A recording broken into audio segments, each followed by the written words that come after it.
ज्योतिष दीप चैनल के माध्यम से कुंडली में बनने वाले योग का आप अध्ययन मनन कर रहे हैं, जिसमें श्री योग, कुंडली में श्री योग किस प्रकार से बनता है, अर्थात यदि द्वितीयेश और नवमेश, यदि द्वितीयेश और नवमेश एक साथ केंद्र में बैठे हों, द्वितीयेश और नवमेश एक साथ में केंद्र में बैठे हों, तो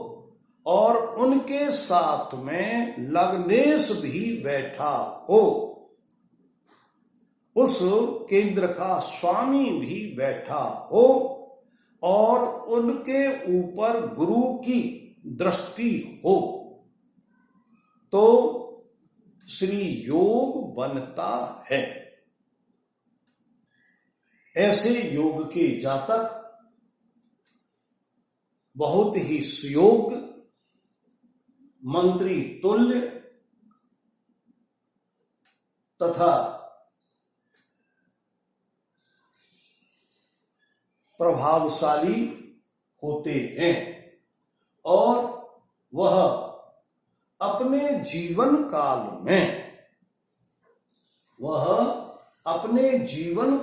में अपने शत्रुओं पर विजय प्राप्त करने वाले तथा अनेक देशों के अधिष्ठित होते हैं, अर्थात अनेक राज्यों के राजा होते हैं, अर्थात अनेक स्थानों के अधिपति मालिक होते हैं, स्वामी होते हैं और उनके स्वामी के प्रभाव से जनता में उनका आधिपत्य होता है। सामाजिक व्यक्ति उनकी मान सम्मान करते हैं, प्रतिष्ठा रखते हैं। ऐसे जातक का जीवन जो है बहुत ही सुखमय व्यतीत होता है। ऐसे सुखमय व्यतीत करने वाले जातकों को हम श्री योग के नाम के जातकों के नाम से पुकारते हैं। यदि इस योग में पाप ग्रह की युति हो अथवा पाप ग्रह की दृष्टि हो, तो उनके शुभ फलों में कमी आ जाती है, जिससे जातक जितने सुखों का अनुभव करना चाहता है उतने सुख उसको प्राप्त नहीं होते और जातक की आकांक्षाएं, परिकल्पनाएं, मनोइच्छाएं बहुत तेज होती रहती हैं और वह उन फलों के लिए अपने जीवन में इंतजार, प्रतीक्षा करता रहता है। इसी प्रकार से शिव योग यदि पंचमेश और नवमेश,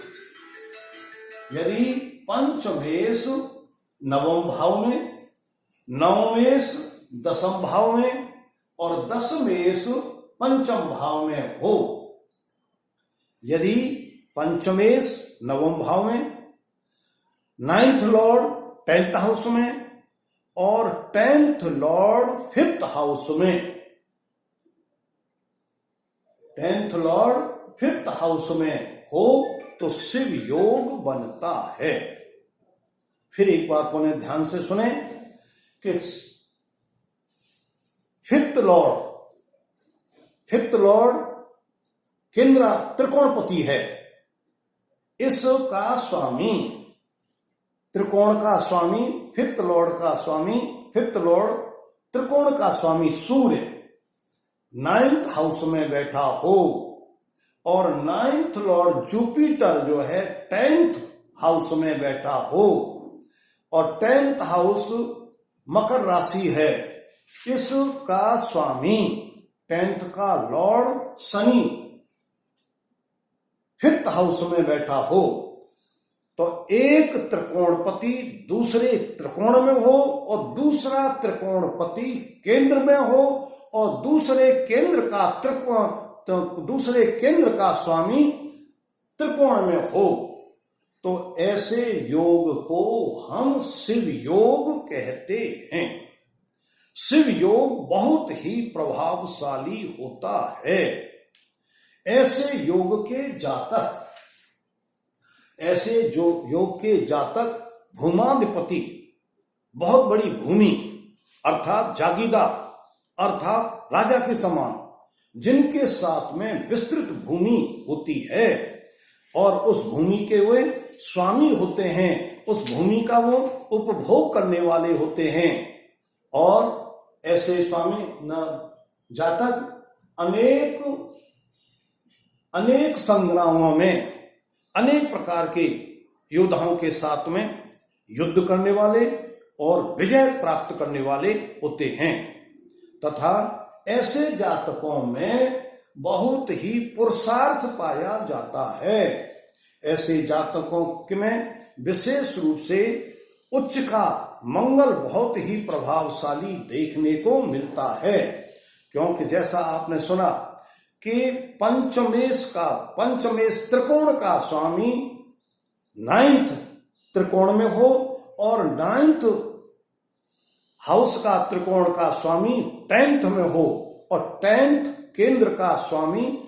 5th हाउस त्रिकोण में हो तो ऐसा जातक बहुत ही अपने जीवन काल में प्रभावशाली होता है अर्थात वह बहुत बड़ी भूमि का मालिक होता है अथवा किसी सेना में बहुत बड़ा पदाधिकारी होता है, उच्च पदाधिकारी होता है जिसके पीछे सेना उसका अनुकरण और आदेशों का पालन करती है। ऐसे जातक बहुत ही परिश्रमी होते हैं तथा ज्ञानवान होते हैं। ऐसे जातक बहुत ही इंटेलिजेंट होते हैं और अपनी योग्यता से सांसारिक प्राणियों को बहुत ही प्रभावित करने वाले होते हैं तथा ऐसे जातक बहुत ही धार्मिक प्रवृत्ति के होते हैं। धर्म उनका मूल आधार होता है और जिसके फलस्वरूप वह अनेक प्रकार की सुख सुविधाओं को प्राप्त करते हैं, जीवन में उनका उपभोग करते हैं। इसी प्रकार से इस शिव योग के समान ही दूसरा योग है श्रीमद योग। श्रीमद योग के जातक नवमेश और दशमेश एक दूसरे से केंद्र में विराजमान हो। नवमेश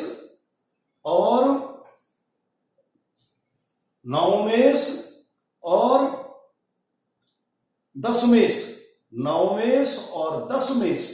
एक दूसरे से केंद्र में विराजमान हो तथा लग्न पर गुरु की दृष्टि हो।